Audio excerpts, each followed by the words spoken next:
नमस्कार किसान साथियों, मैं राजू राम राठौड़ जोधपुर राजस्थान से। आज आप सबके साथ लाए हैं हम एक नए मित्र को, जो हमारे सामाजिक मित्र हैं और हमारे इस अभियान के साथ जुड़े हुए पिछले 2 साल से बहुत ही लगन और मेहनत से वेस्ट डीकम्पोजर आधारित खेती करते हैं। आज मैं आपको मिलाना चाहूँगा इनसे।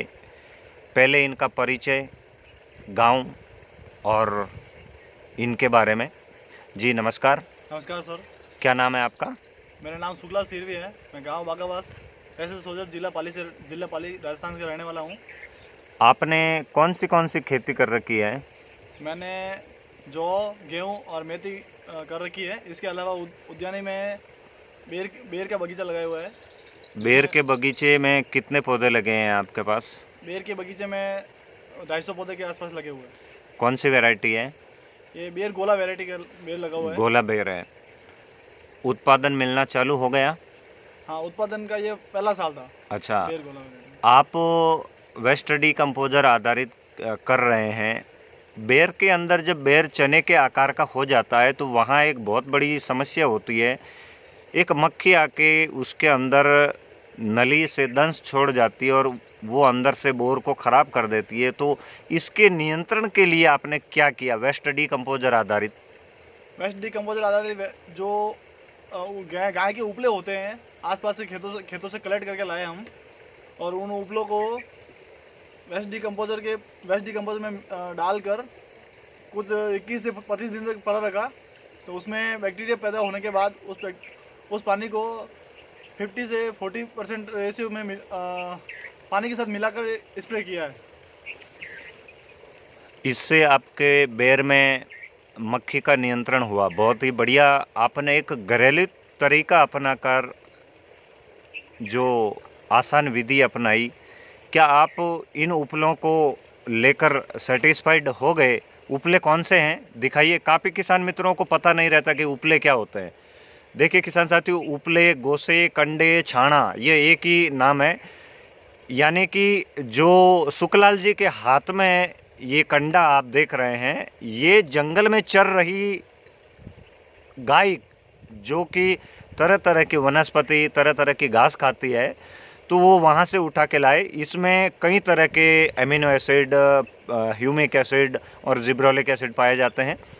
तो सुखराम जी ने बहुत ही अच्छा अनुभव बताया कि बेर के अंदर जो मक्खी छेद करती है उसके नियंत्रण के लिए आपने केवल उपलों का जो घोल वो इस्तेमाल किया। बहुत ही अच्छा रिजल्ट रहा। इसके साथ आपने मेथी लगा रखी है। मेथी में भी एक रस चूसक कीट होता है, मैला चेपा, जो कि डालियों के नीचे, पत्तियों के नीचे तने को, पत्तियों को जकड़कर उसकी जो अंतर सिराएं होती है उसको अंदर से वो रस चूसना चालू कर देता है। उसके नियंत्रण के लिए आपने क्या किया? उसके नियंत्रण के लिए भी हमने वेस्ट डीकम्पोजर और ये छाने का गोली था। इसके स्प्रे के 3 दिन के बाद तक राम बोला। उसके बाद पूरा बोला और चेपा पूर्णतः समाप्त हो गया था।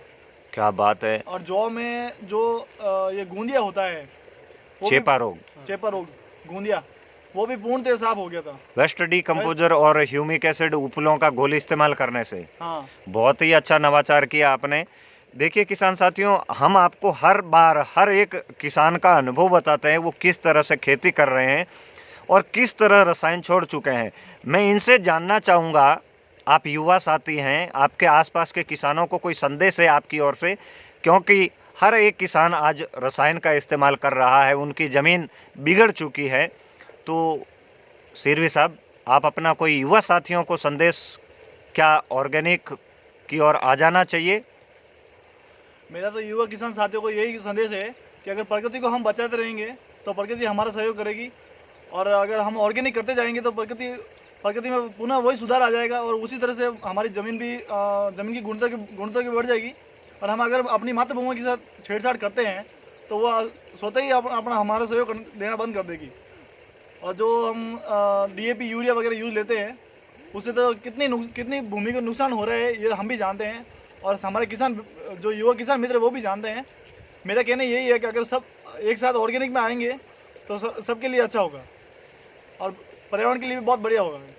आप वेस्ट डीकम्पोजर का उपयोग सिंचाई में ज़मीन में उपयोग किया, ज़मीन में कुछ आपको सुधार महसूस हुआ है? ज़मीन में अभी तो ज़्यादा लंबा अनुभव तो नहीं है, पर जितने टाइम से कर रहे हैं उसमें थोड़ा बहुत सुधार देखने को मिल रहा है। यानी कि ज़मीन मुलायम हुई? हाँ, ज़मीन मुलायम भी हुई और उसमें अदर खाद की ज़रूरत नहीं पड़ रही अभी।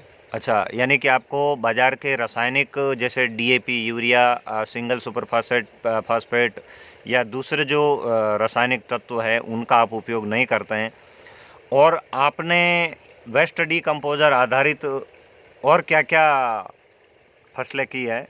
आपने गेहूँ किया, जौ किया, मेथी किया और बेर किए और गेहूँ किया सर। और गेहूँ किया। हाँ, और आपके पास एक वर्मी यूनिट लगी हुई है, इसके बारे में आपका क्या विचार है और कैसे आप इसको मेंटेन करते, थोड़ा बताइए।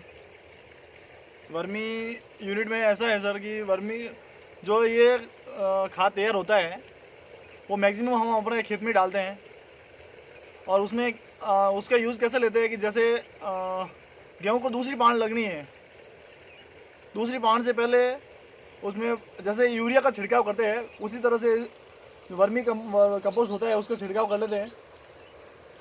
और इसमें वर्म की देख रेख के लिए सबसे बढ़िया यही है, सर्दियों में और गर्मियों का दोनों में एक ही ट्रिक है कि अगर इसमें से यूनिट में से अगर खाद लेकर अपन मिट्टी में डाल के थोड़ा दबाते हैं तो पानी की बूंद गिरती है। तो हमें समझना चाहिए कि इसमें अभी तक पानी की मात्रा सही है, बराबर है, और इसमें वर्म नहीं मरेंगे, और इसमें टेम्परेचर भी चेक करते रहना चाहिए। बहुत बढ़िया जानकारी दी, और आप एक जैविक खेती की ओर नवाचार कर रहे हैं। इसके साथ साथ आपका क्या प्रोफेशनल है? कोई सर्विस में है या फिर कोई प्राइवेट जॉब है या फिर फार्मिंग है? मेरा सिर्फ फार्मिंग ही है, इसके अलावा सिर्फ मैं एक LIC एजेंट हूँ, और मेरा कोई ऑफिस किसी प्रकार से मैं कहीं से नहीं हूँ। तो किसान साथियों, आज आपने बागाबास के एक युवा साथी से मिले। आगे आपको और नए किसान मित्रों के अनुभव वीडियो के माध्यम से शेयर करेंगे। आप सबका धन्यवाद, और धन्यवाद सामने बैठे आपका भी धन्यवाद सर। युवा साथी की कहीं न कहीं किसी भी माध्यम से वेस्ट डीकम्पोजर प्राप्त करके एक किसानों का संगठन बनाकर आप काम कर रहे हैं। बहुत ही प्रसन्नता होती है। आप सबको धन्यवाद।